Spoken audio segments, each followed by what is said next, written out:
Hello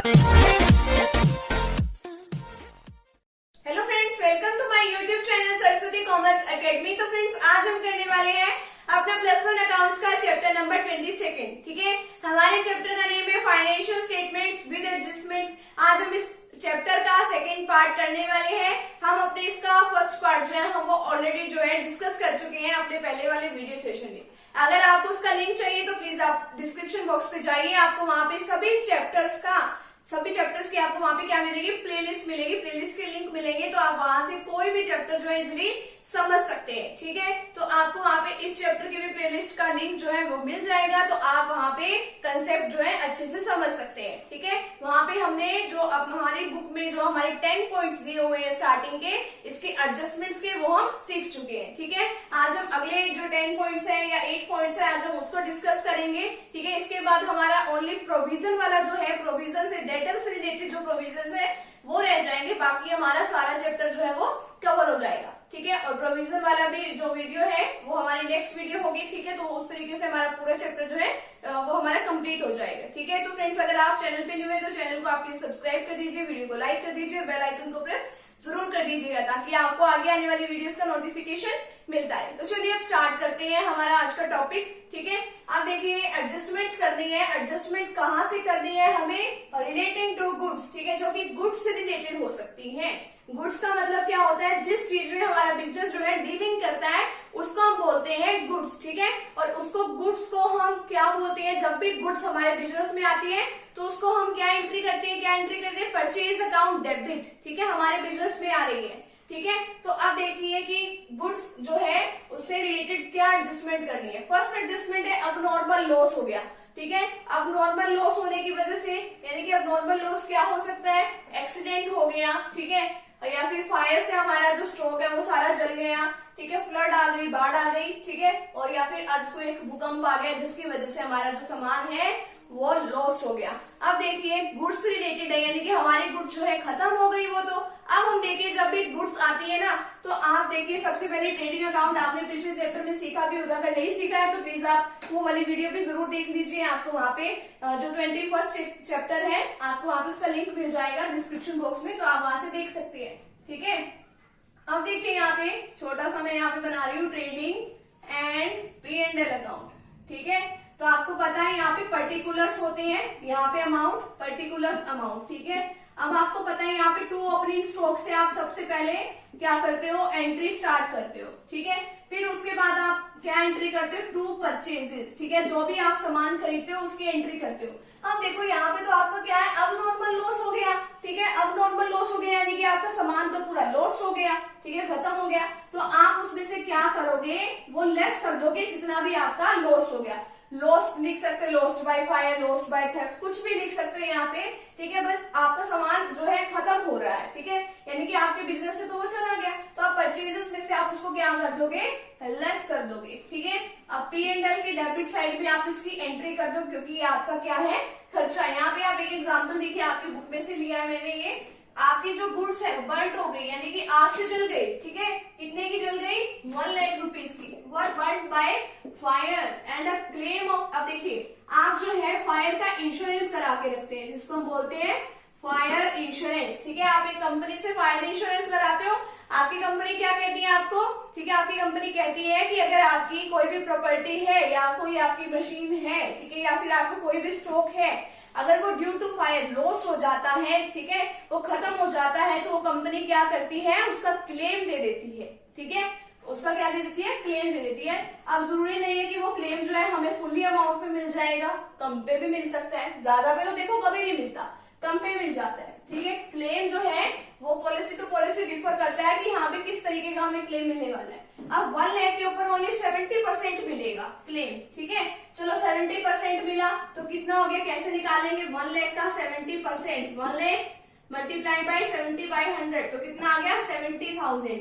आप देखो 70,000 तो आपको मिल गया, 70,000 तो आपको मिल गया। जो मिल गया आप उसको क्या करोगे, जो आपकी एसेट्स होती है ना बैलेंस शीट में, उसमें आप रिकॉर्ड कर दोगे 70,000। ठीक है, अब देखो जो आपका 30,000 है वो तो मिला ही नहीं, तो उसको कहाँ रिकॉर्ड करोगे, वो तो मिला ही नहीं, तो उसको कहाँ रिकॉर्ड करना है, हमें करना है P&L अकाउंट के डेबिट साइड में। ठीक है, क्योंकि वो आपका खर्चा है, ठीक है। और ये जो 1 लाख का 1 लाख है आपका, तो सामान तो चला गया, तो आप परचेजेस में से ये सारा का सारा लेस कर दोगे, ठीक है। तो ये आपको एंट्री करनी है। सेकेंड एंट्री है आपकी चैरिटी दे दी। भाई आपने तो दान में सामान दे दिया, ठीक है, आप दान में सामान दे दिया, चैरिटी दे दी, ठीक है। किस चीज की चैरिटी दे दी? गुड्स की। तो आपकी तो गुड्स खत्म हो गई, कम हो गई, तो फिर से आपको परचेज में से इसको कम कर देना है। और कहाँ लिखना है? डेबिट साइड में, P&L के, ठीक है। P&L की डेबिट साइड में आप सारे खर्चे रिकॉर्ड करते हो। नेक्स्ट है ड्रॉइंग इन गुड्स। ड्रॉइंग का मतलब क्या होता है? अगर प्रोप्राइटर अपने पर्सनल यूज के लिए जो है पैसे निकाल के ले गए या गुड्स निकाल के ले गए, उसको बोलते हैं हम ड्रॉइंग। तो आपकी तो परचेजेस जो है कम हो गई, ठीक है। अब और कहा उसको रिकॉर्ड करोगे? डिडक्ट कर दोगे। अब देखो बैलेंस शीट में कैपिटल होती है, बैलेंस शीट बनी होती है एक आपकी, ठीक है। ये देखो यहाँ पे मान लो बैलेंस शीट है आपकी, ठीक है। ये लाइबिलिटी साइड है, लाइबिलिटी साइड में उसकी कैपिटल गिवन होती है, ठीक है। तो उसमें आप क्या करते हो? लेस कर देते हो जितनी भी आपने ड्रॉइंग करी होती है, ठीक है। तो आप ड्रॉइंग को यहाँ से लेस कर दोगे, ठीक है। ये एंट्री आपने करनी है। अब नेक्स्ट है आपका डेफर्ड रिवेन्यू एक्सपेंडिचर। इसके लिए तो मैंने एक स्पेशल वीडियो बना रखी है डेफर्ड रिवेन्यू एक्सपेंडिचर के लिए। इसको क्या बोलते हैं? डेफर्ड रिवेन्यू एक्सपेंडिचर को कोई भी ऐसे एक्सपेंडिचर कर दिया, ठीक है, जिसका बेनिफिट हमें काफी लंबे टाइम तक मिलता रहेगा। और ये जो हमें एक्सपेंडिचर है वो हमें रेगुलरिटी बेसिस पे करने पड़ते हैं, इसलिए तो उनको बोला जाता है रिवेन्यू, ठीक है। बट इसका बेनिफिट हमें काफी टाइम तक मिल जाता है, तो इसलिए बोलते हैं इसको डेफर्ड रिवेन्यू एक्सपेंडिचर, क्योंकि इसमें दोनों के कैपिटल और रिवेन्यू दोनों की क्वालिटी जो है पाई जाती है, ठीक है। आप देखो तो इसमें काफी सालों तक हमें बेनिफिट मिलेंगे, तो सारे के सारे अमाउंट हम P&L में भी नहीं एक बार में डेबिट कर सकते। तो हम क्या करते हैं, जो हम क्या करते हैं, मान लो एक एग्जांपल लेते हैं, हमने एडवर्टीजमेंट पे खर्चा किया मान लो 2 लाख रुपीज का, ठीक है। ये हमारा नया प्रोडक्ट आया भाई बिजनेस का, ठीक है। तो हम क्या कर रहे हैं, उसकी पब्लिसिटी कर रहे हैं, तो हमने एडवर्टीजमेंट देने की सोची। अब देखो एडवर्टीजमेंट देने की सोची, हमें पता है कि इसका बेनिफिट हमें 4 सालों तक मालूम मिलेगा, 4 इयर्स तक। तो हमने इसको क्या कर दिया, 4 सालों में डिवाइड कर दिया इसके खर्चे को 50,000। तो अब जो भी 50,000 है, ठीक है, इसको तो आप एक एक साल में मतलब कि आप करते चलना इसको, राइट ऑफ 50,000 आप लिखोगे P&L के डेबिट साइड में, एडवर्टीजमेंट का खर्चे टू एडवर्टीजमेंट, और बाकी बचे बाकी 1,50,000 उसको कहाँ लिखोगे? उसको लिखते जाओगे आप असेट साइड में। कहाँ लिखोगे? असेट साइड में। अब देखो पहले साल तो आपने 50,000 तो यहाँ लिख दिए, तो असेट साइड में कितने लिखोगे? 1,50,000, ठीक है। नेक्स्ट ईयर में फिर से आप 50,000 को राइट ऑफ कर दोगे, फिर यहाँ पे कितने बच जाएंगे नेक्स्ट ईयर में? 1 लाख, ठीक है। फिर से आप 50,000 को राइट ऑफ कर दोगे, फिर यहाँ कितने बच जाएंगे? 50,000, ठीक है। तो इसी तरीके से 4th ईयर में भी आप 50,000 को मतलब कि आप राइट ऑफ कर दोगे, तो यहाँ से आपका सारा बैलेंस जो है कट हो जाएगा, ठीक है। तो इस तरीके से डेफर्ड रिवेन्यू एक्सपेंडिचर की हम ट्रीटमेंट करते हैं। नेक्स्ट हमारे पास मैनेजर्स कमीशन और नेट प्रॉफिट, ठीक है। मैनेजर को कमीशन मिलता है। अब देखिए हम क्या करते हैं, मैनेजर को कमीशन दे देती है कि हमारे बिजनेस में और अच्छे तरीके से ये काम करेगा, ठीक है। बट जो उनको कमीशन दिया जाता है वो अकाउंटिंग पीरियड के बिल्कुल लास्ट में हम रिकॉर्ड करते हैं, तो इसलिए हम उसको क्या मान लेते हैं? अकाउंटिंग मतलब कि आउटस्टैंडिंग मान लेते हैं। आउटस्टैंडिंग मानते हैं तो हम उसको क्या करते हैं? आउटस्टैंडिंग मानते हैं, हम उसको करते हैं लायबिलिटी साइड में रिकॉर्ड, ठीक है। यहाँ पे लायबिलिटी साइड में बैलेंस शीट में, ठीक है, यहाँ पे मान लेते हैं आउटस्टैंडिंग एक्सपेंसेस। अब ये देखो, और ये हमारा खर्चा होता है, हमें इसको देना पड़ता है ना कमीशन, तो P&L के डेबिट साइड में भी हम इसको रिकॉर्ड करते हैं, क्योंकि यहाँ पे हम सारे खर्चे को रिकॉर्ड करते हैं। अब देखो जो कमीशन है वो 2 टाइप से दिया जाता है, on profit before charging such commission, यानी कि प्रॉफिट चार्ज करने से पहले की कमीशन दिया जाता है, और एक होता है आफ्टर, ठीक है। तो आपको ध्यान रखना पड़ता है कि आफ्टर है या बिफोर है। अगर बिफोर वर्ड का यूज होता है, ठीक है, आफ्टर यहाँ पे आएगा, ठीक है। अगर मान लो बिफोर वर्ड का यूज हो रहा है तो आप किस तरीके से उसको कमीशन दोगे? Before allowing the managers commission. कितने का कमीशन है? 22,000 का। रेट ऑफ कमीशन कितनी है? 10%। तो आपका कमीशन किस तरीके से निकलेगा? सिंपल, जैसे आप निकाल दो, जितनी अमाउंट है उसका 10/100 कर दो, तो 2,200 आ जाएगा। अगर आफ्टर वर्ड का यूज किया है तो आप किस तरीके से निकालोगे? 22,000 तो आपका वैसे का वैसा आएगा, 10 ऊपर भी वैसे का वैसा आएगा, बट आप उसमें रेट ऑफ कमीशन जो है नीचे 100 में ऐड कर दोगे, ठीक है। अगर मान लो यहाँ पे 10 की बजाय मान लो इसकी रेट जो होती वो 5 होती, तो आप इसको किस तरीके से रिकॉर्ड करते? 22,000 का आप करते 5 और 100 में आप क्या कर देते? 5 को ऐड कर देते, तो आपकी क्या रेट निकलती? 22,000 मल्टीप्लाई बाय 5 डिवाइड बाय 105, ठीक है।